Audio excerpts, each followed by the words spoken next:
Testing, testing. Can you hear me? Can you hear me?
Good morning, and welcome to the first of 3 budget forums for St. Louis Public Schools.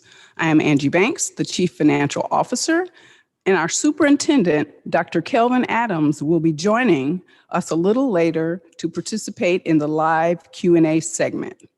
I'll present the finance presentation in its entirety, and then we'll go to the chat for questions.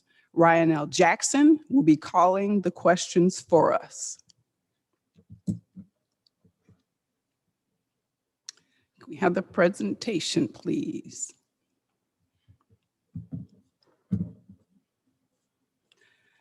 I'll be presenting the preliminary 2022 budget presentation extracted from what was presented to the board at the meeting on Tuesday, March 9th.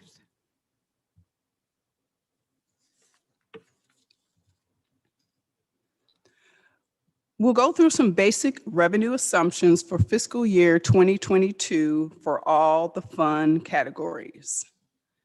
There remains some uncertainty for the general operating budget due to the potential legislation, but notwithstanding that, we assume a revenue budget of $287 million for the general operating budget, or GOB.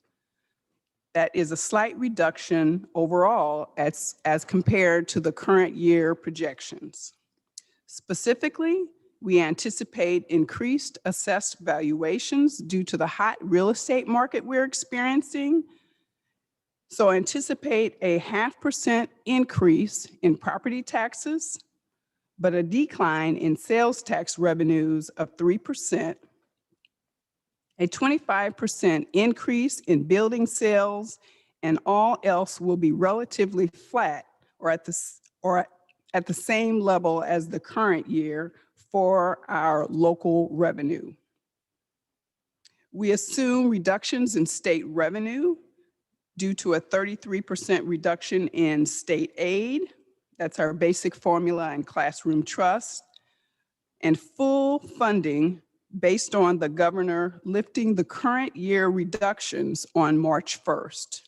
Other state and federal revenue are assumed flat for fiscal year 2022. We have budgeted 12 local grants, most falling within the Foundation and Parsons Blewett categories. Total grants under the 3 shown being the largest, comprising only over 90% of the $9.8 million, with a few others. We have budgeted $73.8 million for our state and federal grants.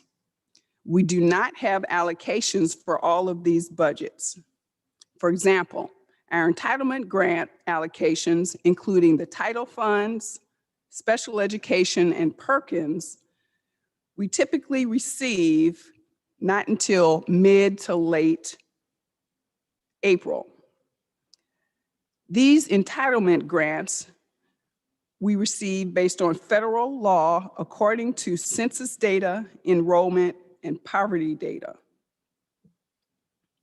A few exceptions to note under state and federal include food service, where we are assuming a return to the National School Lunch Program as we were prior to the pandemic. This will result in significant increases in revenue as compared to the summer feeding program that we're under right now. We've also budgeted $20 million under ESSER of the $46 million that we've been allocated. Debt service is budgeted at $30.1 million, consistent with the property tax increase.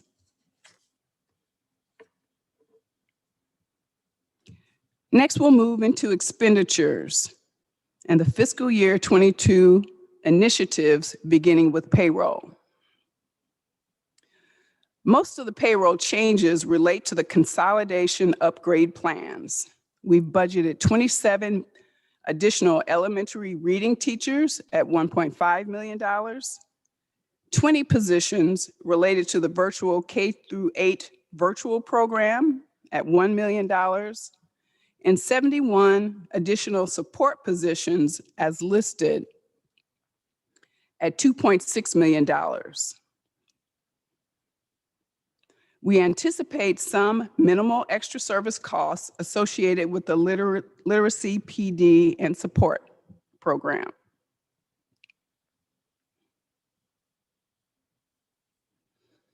The central office restructuring will result in a reduction of 13 positions for a savings of $1.1 million. A 3% increase is included in the budget for full-time staff for fiscal year 2022. This will be $5.3 million.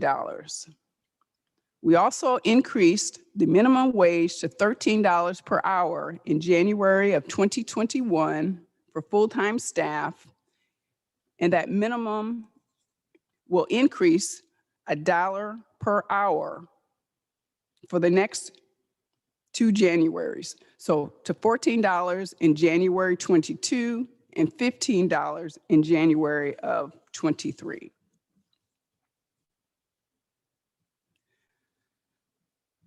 The general operating budget represents the largest part of our budget, including staffing.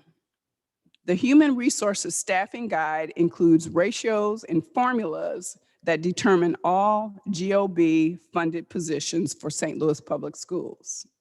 It is a formula-driven model. The district determines the pupil-teacher ratio within the DESE guidelines for the distribution of GOB school staff. So for example, based on the slide, up to 20 preschoolers would be allowed per classroom. This all is based on a projected enrollment. And once students return in the fall, we make necessary staffing adjustments in September for the actual enrollment at that time.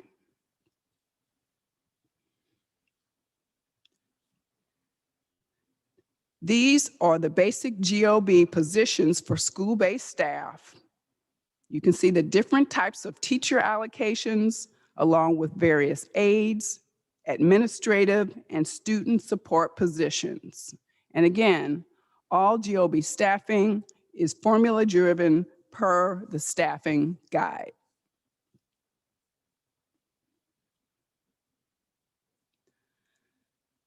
Non-payroll changes in fiscal year 2022 for the general operating budget include a 15% increase to the school discretionary accounts on a per student basis. You can see the per student amounts for pre-K, K through 5, 6 through 8, and 9 through 12 grades based on projected enrollment. Alternative and specialty schools received a fixed amount per year versus a per student amount. These have also been increased by 15%. The initial allocation of the school budgets will be predetermined in the following categories, with the principals having the option to transfer their budgets as needed. So you can see that 15% would go to meeting expenses, 40% to supplies, and so on. And the amounts that are listed for the different grade levels are the actual 15% increases. This slide demonstrates an example of what the discretionary allocation for the various grade levels would be. So if an elementary school had 50 preschoolers and 300, the K-5 students, you could see they would get the $5,750 for the preschoolers and the $43,125 for the rest of the students. And that would be their total allocation in their discretionary budget. Other GOB initiatives included in the fiscal year 2022 budget include an additional $60,000 for nursing supplies, $500,000 for a new reading textbook adoption, $2 million for facility updates, $1 million for the senior work program that we're kicking off next year. We also have the high school initiatives with the advanced courses and the virtual options, and $1 million for financial system updates.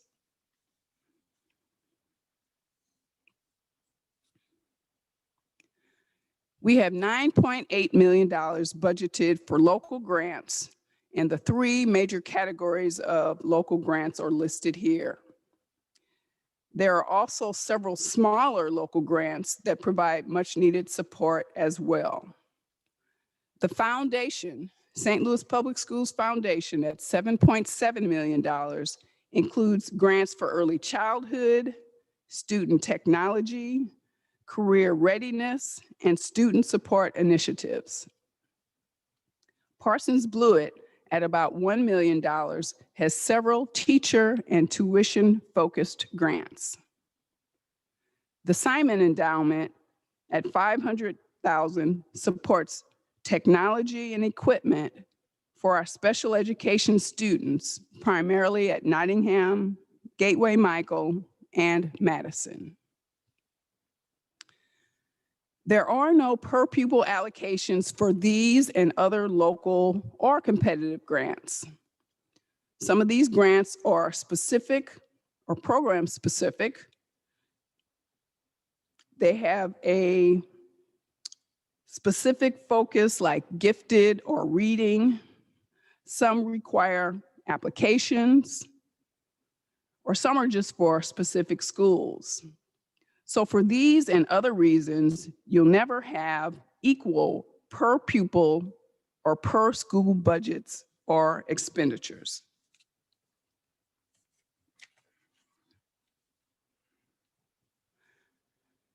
The state and federal grants will primarily be a continuation of staffing and programming from fiscal year 2021, plus the addition of reading teachers, the 27 mentioned before at $1.5 million, 2 family community specialists at about $75,000, $20 million of the $46 million for the ESSER II funds are being budgeted in fiscal year 2022 and will be used primarily for the addition of personal protective equipment and technology. However, the largest impact the ESSER funds will have will be to offset any GOB deficits in fiscal year 2022 and 2023. We'll be able to maintain GOB staff and programs, including the consolidation upgrade plans and the fund balance, by absorbing some of the GOB deficits using the ESSER funds. Even with the state and federal grants, there are differences in the per pupil allocations based on census data and other drivers and eligibility rules. Some are for specific programs similar to the local grants and may have a specific focus, require application. And again, when we talk about equity, it does not mean that things are equal.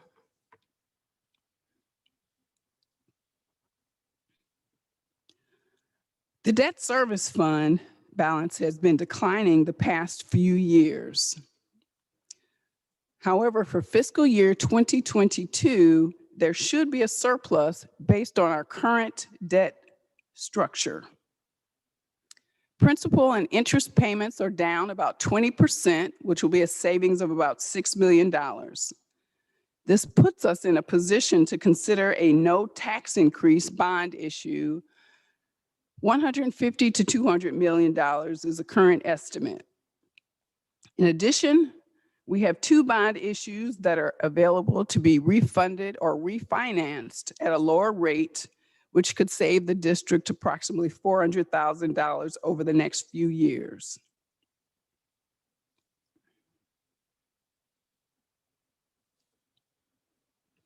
So here are the 2022 preliminary revenue and expenditure budgets by category in comparison to the fiscal year 2021 projected totals and the 2020 actuals. The top row are the revenues,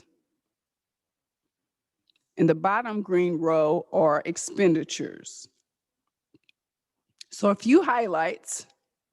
You'll note that GOB revenues and expenditures are equal for fiscal year 2022, and that's due to budgeting some of the deficit that would have happened. Those are being budgeted in the ESSER fund in state and federal.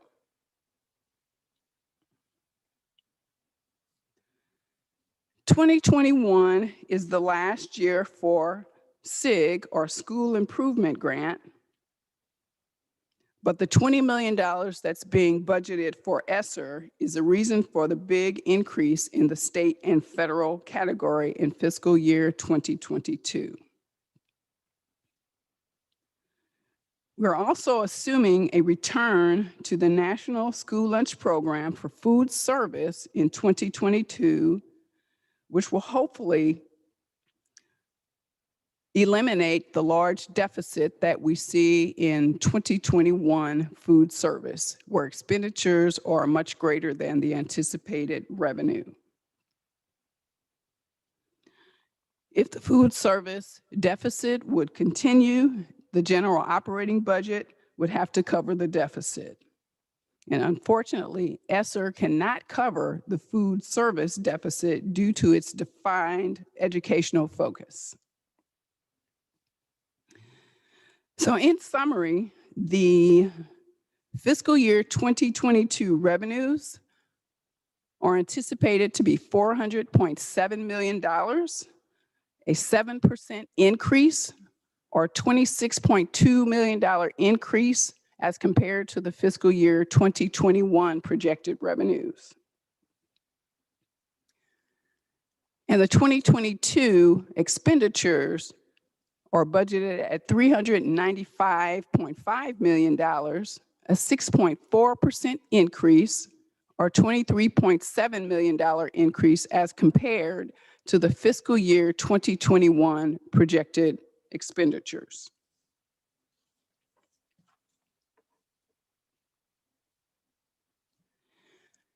Here is a view of the fiscal year 2022 revenue sources. You'll note that the largest source of revenues is local at 77%, and more specifically, 82% of local revenue comes from property taxes. Federal expenditures is a distant second at 18% of revenues, followed by state at 4% and county at 1%.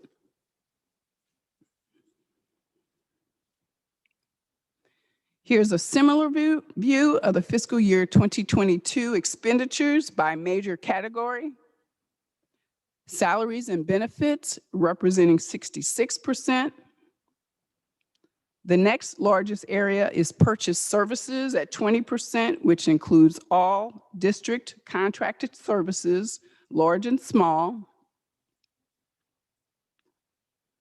The majority of the contracted services are on the operational versus academic side of the house, including transportation, the food service, Southwest Food Excellence, various property services, technology, and many more.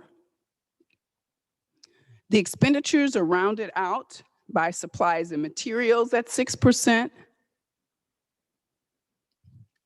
our debt at 6%,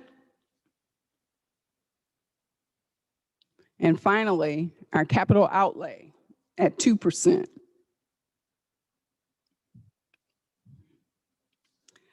That concludes the presentation. So we will now go to the live Q&A segment. Ryan.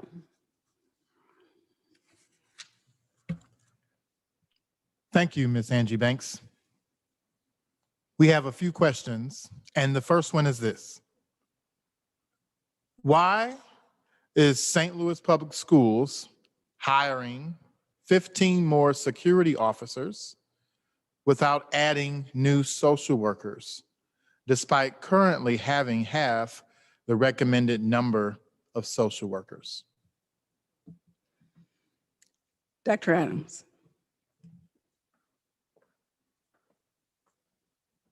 Good morning. As part of the consolidation plan, the district made a commitment to increase social work services to all schools as a result of the decline in 7 schools. So the district has added additional family community specialists as well as additional counselors, 1 at every school.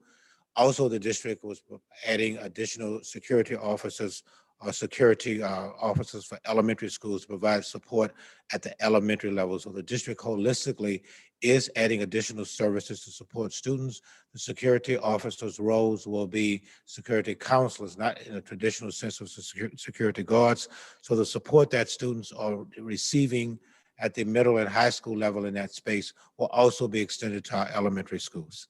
So in terms of social security, in terms of social workers, the district will be deploying additional social work services to schools as a result of a decline in the number of schools that the schools have. So every school will be getting additional social work services, just not 1 social worker at every single school. Thank you. The next question in the queue. Why is the district using the standard maximum DESE class size instead of the lower desirable recommended DESE class size to determine school funding? Thank you for that question. What was shown on the slide are really just the DESE pupil-teacher ratios. The district has the option to staff the schools within those ranges. We have not used the highest level or the maximum number of students per classroom in the 10 years that I've been here, at least. We typically have been somewhere in the middle range of the DESE pupil-teacher ratio range. So closer to the lower, not at the lowest. However, a lot depends on the configuration of the schools. It is by individual grade level. So there is a lot of consideration that's made during the staffing period based on the number of students in that grade level. So we do not staff at the highest grade level, but somewhere in the mid-range level. Thank you very much. The next question. What sort of things can the ESSR funds be used for? Elementary and secondary school emergency relief funds. That is a great question. There is a lot of flexibility in the use of the ESSER funds. And as mentioned, we have identified some of the things that we plan to use those for in fiscal year 2022. So the personal protective equipment, which we've used quite a bit last year and this year, provides a lot of the masks and a lot of the type of supplies to keep our students and staff safe within the buildings. We can also use those funds for technology. We deployed quite a bit of technology in fiscal year 2020 and the current year, where we now have students at a 1-to-1 ratio.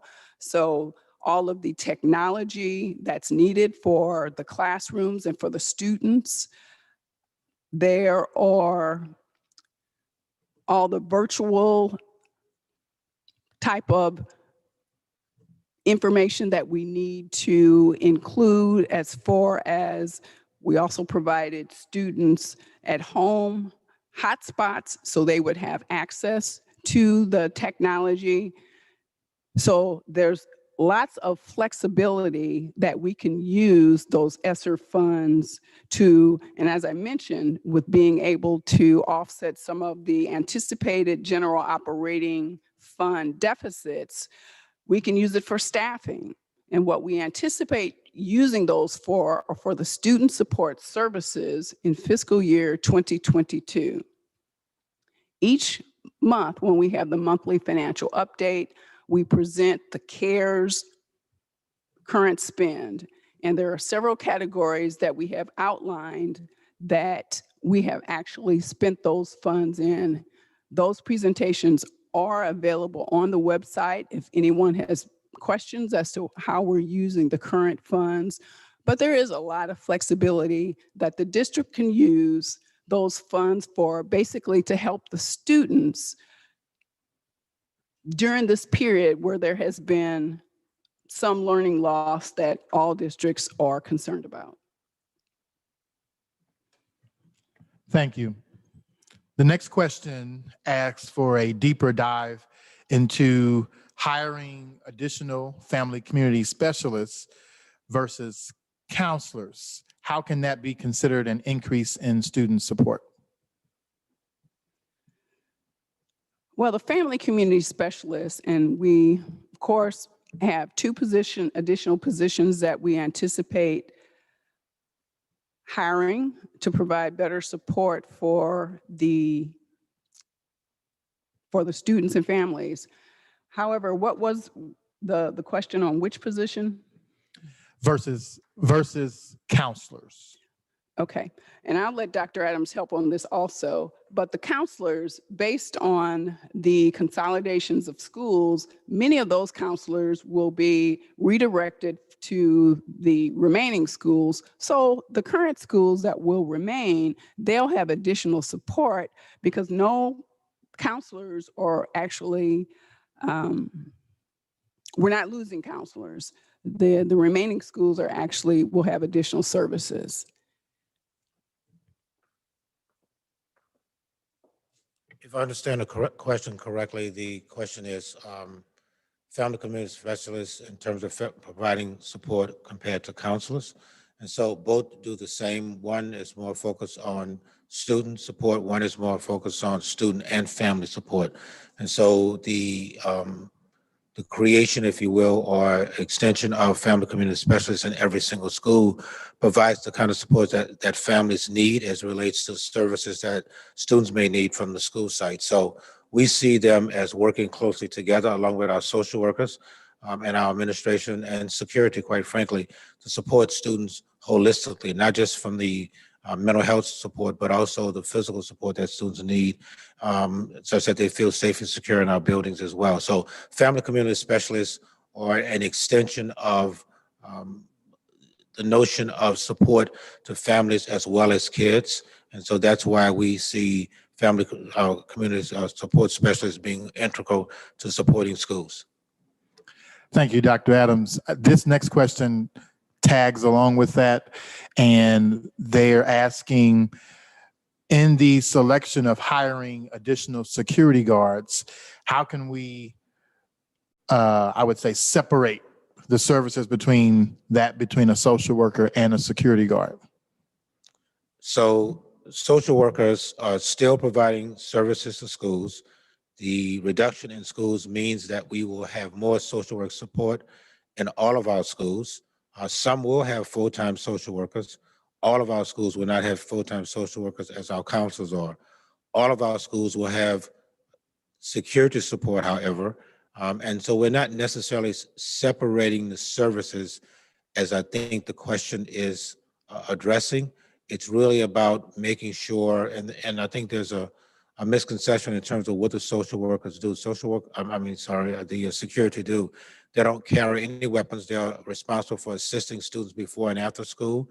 It's also important that we have security support for after school and in-school activities, also supporting parents as well. They are not disciplinarians in the traditional sense or security as police officers.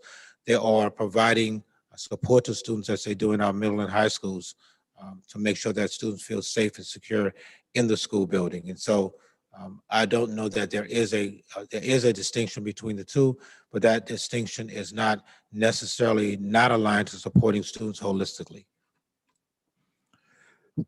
So as a follow-up, would it be okay to say that the social workers that are promised for every school are not being replaced by security guards? That is 100% correct. If there's a misconception regarding that, I want to clearly clarify it. Social work services will still be in schools. This is an additional level of support for our elementary schools that heretofore has not been holistically provided in all of our elementary schools, only isolated to 1 or 2 elementary schools. Thank you, thank you. Mrs. Angie Banks, as a follow-up to ESSER, to be clear, ESSER funds cannot be used for building improvements.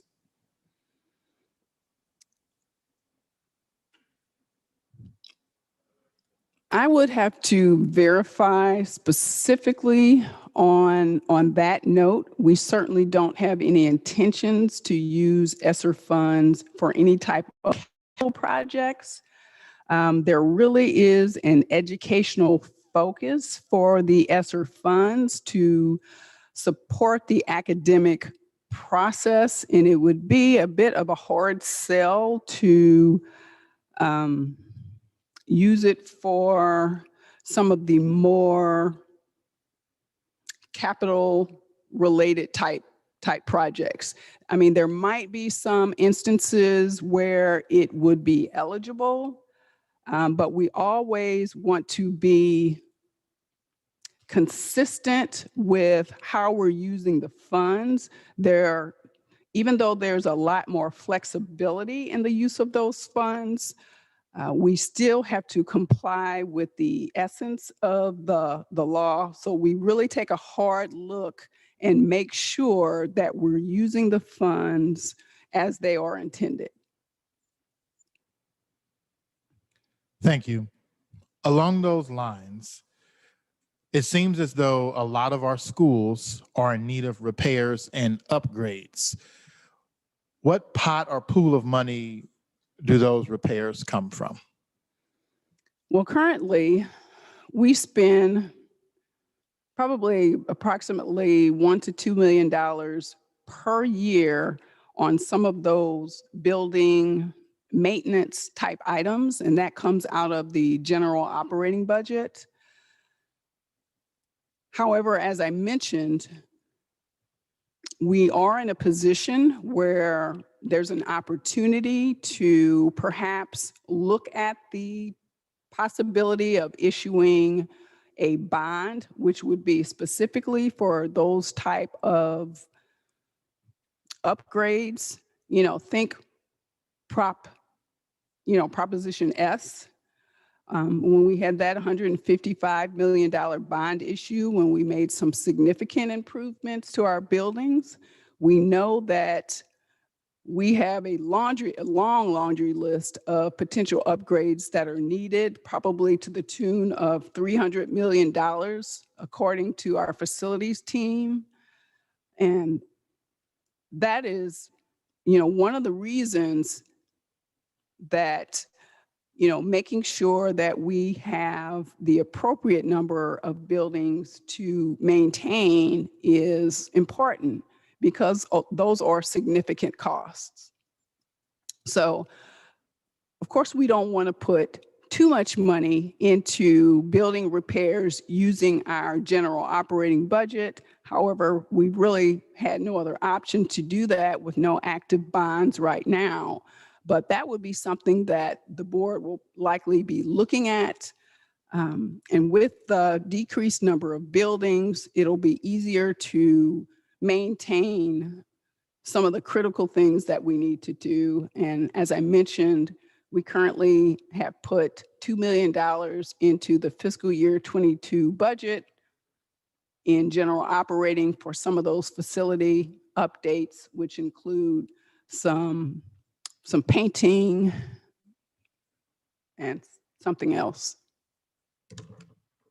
So, Thank you. This is another follow-up, and this is also the final question in the queue. As we know, those who are watching on are still going through the robust presentation. Can you, I guess, effectually say that the number of security officers within St. Louis Public Schools outnumber the number of counselors and social workers combined? Is that true or false? Presently, there are approximately 121 security personnel. I don't have the number of counselors and social workers and family community specialists, but I think adding that number, there will be more social workers, counselors, family community specialists than security guards at this point in time. So there are more support staff than security officers. I also want the public to be aware that we also have a number of buildings that are closed, and our security officers, some are designated exclusively for those buildings. So it's more than just school site support. They're also responsible for support as it relates to the buildings that are closed in our community and the after-school activities and those kinds of things. At central office, I left central office this morning. There are 2 security guards at central office this morning. We have a basketball game today. Vashon is playing high school. There will be security officers that will be supporting them. So security officers are not just assigned to providing support in schools Monday through Friday, but they're also responsible for extended support beyond the school day. And the need to have 121 right now is critical. And the need to have additional security personnel to support our elementary schools is also equally as critical. And Dr. Adams, this is the one more question entered the queue. Can you confirm, according to the prior board meeting, it was mentioned that St. Louis Public Schools would lose 2 counselors. What is the process for replacing those counselors or retaining those counselors based on that conversation? So at this point in time, I don't believe the district is going to lose any counselors. Those were positions as a result of attrition, meaning persons who retire, go on leave, and those kinds of things. We will not lose any people. Those positions won't necessarily be allocated, but we won't lose any adults in our buildings as counselors at this point in time, as far as I know today. Thank you. Thanks for the clarity. As of right now, those are the questions in the queue. all right. Well, thank you for joining us. We will have our 2nd and 3rd budget forums next week on Tuesday, March 16th at 7 p.m. and Thursday, March 18th at 7 p.m. And we hope you share this information with others. In each forum, I will cover the same ground and answer questions from the chat. So thank you, and please go to Let's Talk on our website if you have any additional questions. Thanks again.